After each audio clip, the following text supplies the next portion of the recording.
Welcome back to the Mic is Mine Media. My name is Abigail and I am a student journalist here at SFA.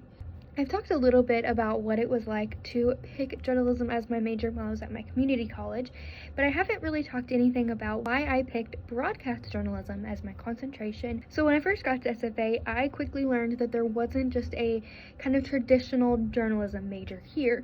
And so when I was looking at the different concentrations, there was social media, there was ad and PR, and then there was broadcast journalism. I really wanted to stay in the journalism world. That was really important to me. I didn't know enough about PR and I really was unsure about social media, so I picked broadcast journalism. I was terrified when I started classes in broadcast, mainly because when you think of broadcast, you think of TV, you think of the person giving the news at 5 o'clock in the evening, and that is kind of my own assumption as well when I got started.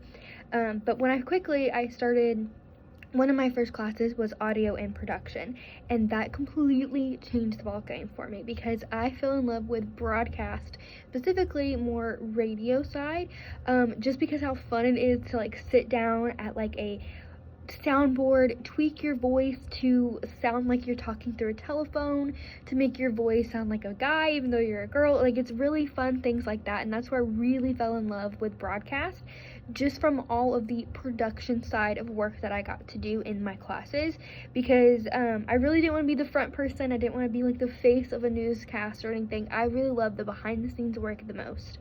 I think the biggest thing that I have learned by being a student here at SFA and just being a broadcast journalism major is that the world truly is your oyster if you know what to do with it. What I mean by that is that the department has given us so many cool things that we can use, such as this amazing podcast studio where I work, where I do my studio that I work for and that I run full time. This is where I sit down and create content like this. And so just to utilize the things that the department has given us, and that we truly can do whatever we want if we put our mind to it. And I think that is something that our professors and our department chair really does push us towards.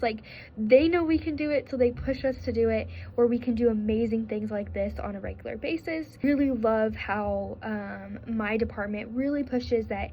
Okay, we've learned the skills in the classroom, and so now it's time for us to go outside the classroom to a studio like this and sit down and kind of practice what we learn a little bit, and kind of learn what we're doing in more practical level by taking the knowledge that we've learned and then putting it into a project like this.